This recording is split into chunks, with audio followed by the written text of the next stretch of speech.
Yo, people, welcome back to the YouTube channel. You already know what time it is. It's time for another video. Big up your damn selves in the building. Make sure you smash up the likes every single damn time and subscribe if you are new.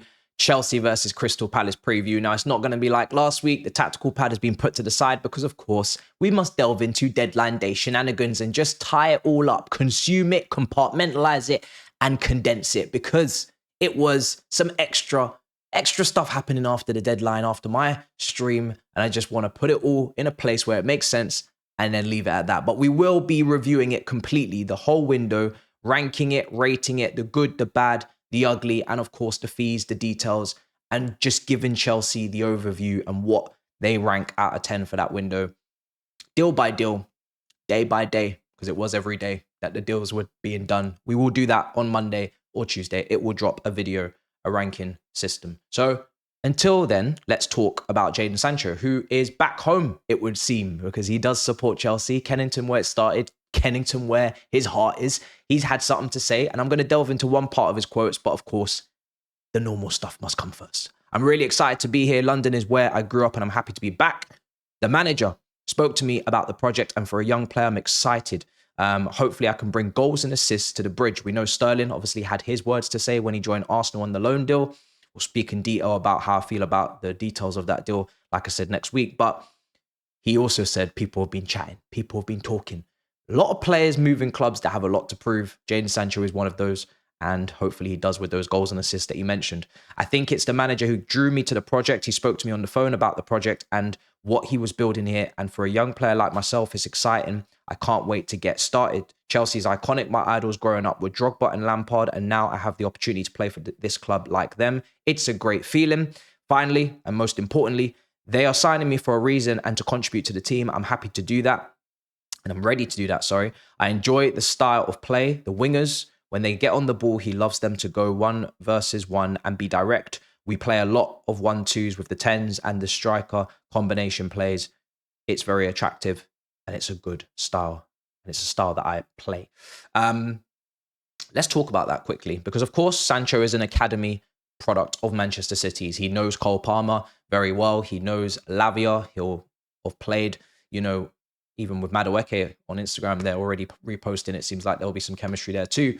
But the point is that his style of play, for me, and I think a lot of people, was always geared towards combinations, was always geared towards 1-2s, people close to him that he can combine with, people that are on his wavelength, people that will understand his style. He's not explosive. He's not blistering pace. He's not someone that can, isolate a player and go direct and just doesn't need anybody else to, link up with. He does need possession. He does need a team that play on the front foot, not necessarily counter-attacking football. But, for me, the main thing here is that it's very important that Sancho and Maresca, there is a relationship previously. And listen, when it comes down to Mudryk, I do believe that this is probably the end of his Chelsea career. I don't want to be dramatic, but that's just how it looks to me. If you're signing Neto, if you're signing Sancho, if you're signing João Felix, I can't see how Mudryk has a future at Chelsea. Going into January, potentially will be available, or next summer. That's just how it feels, because if this is how he wants his wingers to play, combinations, he wants them to be good in tight spaces, good first touch, Mudryk doesn't fit that, whereas Sancho clearly does. João Felix, similar type player, wants to combine, wants to link up, has a good touch, has a nice flick and a trick and a, nutmeg in him as well. It seems to be very similar, these profiles. Now, we'll see how it works because, of course, Chelsea, a lot of ball to feet players. Chelsea, a team that don't really necessarily have a lot of physicality, don't have a lot of strength in the side, don't have maybe runners as well. But it's a lot of ball to feet. It's a lot of technical players all together. It's a lot of everything must be perfect in a way because we don't have long limbs. We don't have, that stretch. Those blistering pace players outside of really Madueke potentially, but we don't have the physical attributes to play a different way. There is only one way, and I've said it on the stream last week. It has to be sexy. Sexy is in season for Chelsea. The football has to be fantastic. It has to be thrilling. There is no other way around it. If we can't lump it, slump it. We can't throw balls into the box. We can't be direct in terms of crosses. We do have to play the beautiful game. So we'll see how it goes with Sancho, but he is now at the club, and we'll see what number he gets if it's not already been put on Twitter as I record. Washington, to tie things up, was meant to make a last-ditch loan move to Hull City. Chelsea have already confirmed via Fabrizio that he is still part of the project, but he does not have a loan move at the moment as it stands. So it looks like he's still going to be playing under 23 football this season. For me, not going to develop to the level that is needed if he doesn't really get the priorities to go on loans and to get opportunities to play first-team football. Carney Chukwuemeka is still here and has been seen training with the first team and reintegrated back into the side. But we'll see if he gets game time after the international break when those Conference League games come. But there's a lot of players that play in the 10, can't really see much space logistically for him to get a lot of minutes. Victor Osimhen, obviously not playing professional football until January, reportedly. Napoli, complete relationship broken down. We'll see if he goes to Saudi. But like I said, let's just talk about Chelsea players now. I know there's a lot of disappointment. We'll talk about the details of why the deal didn't happen on Monday, but he's not ours now. And that's it. There's nothing to do. There's nothing we can do. There's no going back. It's over. Getafe also wanted to take Matos as well. That deal fell through. So he is another player in the under-23s that wanted to go out on loan, play more first-team football, hasn't been able to get that deal done. There are some windows still open, of course, in Turkey, etc. Deadline day has not quite happened in some places. But yeah, for domestics, the deadline is gone and a lot of players seemingly looking like they won't get any, first-team action this season. Datro Fofana is one of those players. Cassidy is one of those players. Angelo, Matos, Washington, Chilwell, of course, senior player, still here as well. But Broja did go to Everton on that £30 million option with the loan. Don't think they'll sign him for the 30 million, but at least the option is there. We know Sterling went. We know Chalobah went as well. No options, no obligations, just wages being paid.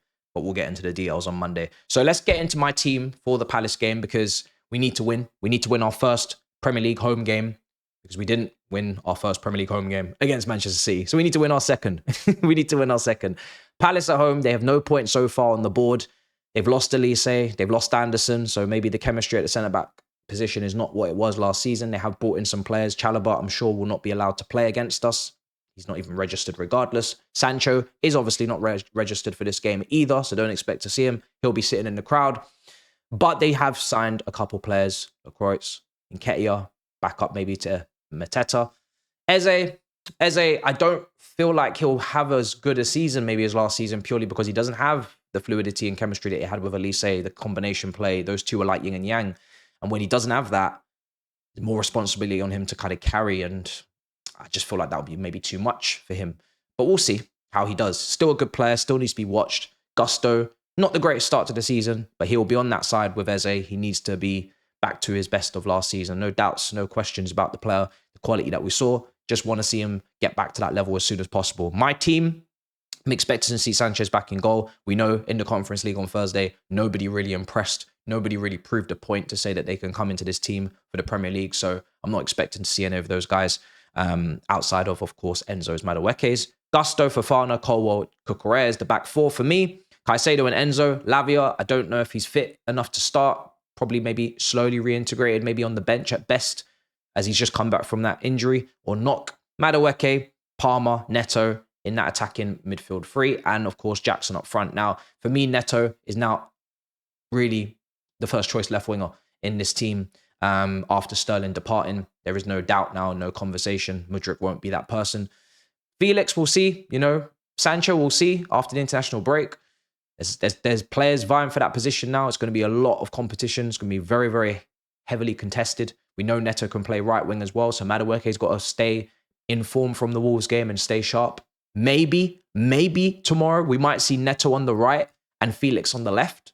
But I think it will be Madueke on the right with Palmer because they did show some chemistry. They did show some connection. And I think it will be Neto on the left. But it could be Palmer on the right, Felix in the 10, and Neto on the left because there was a Portuguese link-up at the back end of that Wolves game with the 6th goal. So you never know. There's so many different, combinations that can be played. Haven't even mentioned Nkuku, who did play on Thursday. Again, I think he'll be on the bench for this game, but you never know. And then Jackson up front. So there's a lot of options from Maresca in that attacking midfield. I think when you have this type of attacking midfield at your disposal, we expect to see an improvement on low blocks, not only systematically from the manager, but also technically we've improved in this position with quite a few additions, 3. So I'm still excited. I'm still looking forward to watching this team. I think, like I said, they have to play the beautiful game. They have to play attractive football. They can't play any other way. And we just have to hope that Jackson improves on his tally from last season or at least maintains it. and doesn't miss as many big chances. And of course, the other guys then raise their goal tallies. Madueke, for instance, we're looking for improvement. 3 goals this season in the Premier League already. He had a 5 total last season. He's very close to already equaling his total. We're only in game week 3. These are the type of improvements and the type of progression we need to see from our attackers. They're young. Young players are meant to improve. It's not guaranteed, but that's the hope. That's the coaching. That's the expectation. And then we don't have to worry as much about where the goals are coming from. Let it be shared across the front line. We do need to watch set pieces. We conceded against Larson from that wide free kick. We are not good at defending set pieces.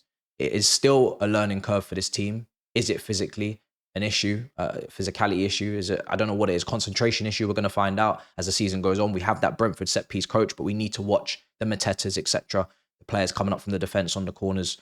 We need to be aware because we can't keep conceding 2 goals a game. For me, will Mudryk make the squad? I think he might this time, just about, because maybe Lavia won't be ready. We'll see. Maybe Gu won't be there. I don't know. But I've got 9 players on the bench if Lavia's there. And if you include Gu and Nkuku and Felix and Drewsbury Hall, Renato Vega, Badiashile, Tosin, and the keeper, that's 9. So there will be some squads where maybe a Mudryk or even a Drewsbury Hall, I don't know, probably not because he's just, Maresca's man, but there will be squads where some players may not make it purely because Reece James will be back in the fold as well. So be very interesting to see who is Sassy as well, Carney. Be very interested to see who is part of that core Maresca side after the international break. But yeah, going to be very interesting to see. My prediction for this game is a 3-1. I still think we're going to concede a goal purely because I don't think we're going to improve our defense, overnight. It's going to take time, but we need to win the game. We're favorites for a reason. We have improved in certain areas of this team. Certain areas are still up for question. We'll see. We need to win the game. We need to win at home. We need to get that home crowd going. And we need to put 6 points out of 9 on the table and go into the international break good. Because if we don't win and we miss a lot of chances, Jackson, I think, is under pressure, not only because of the Mikel clap back, but also because we didn't get Osimhen now. Jackson has got to aim for 17, 18 goals this season, maybe 20 at a push because, he is now the only recognised striker outside of Gu. And we know we can't expect much from him. Dacho Fofana, I think, should be second choice for Chelsea, should get more opportunities off the bench, but he doesn't seem to be getting that. And I don't know if he's going to be integrated if he doesn't get a loan. Hopefully he is, along with Carney. That would help. So we'll see. You guys let me know in the comments down below, though. How are you feeling in regards to the team going into this game? Obviously, the window, Sancho, Sterling leaving. We'll talk about those details on Monday, like I said. Big up your damn selves. Make sure you smash up the likes. Make sure you subscribe. And I'll see you guys next time. In a bit, people. Peace.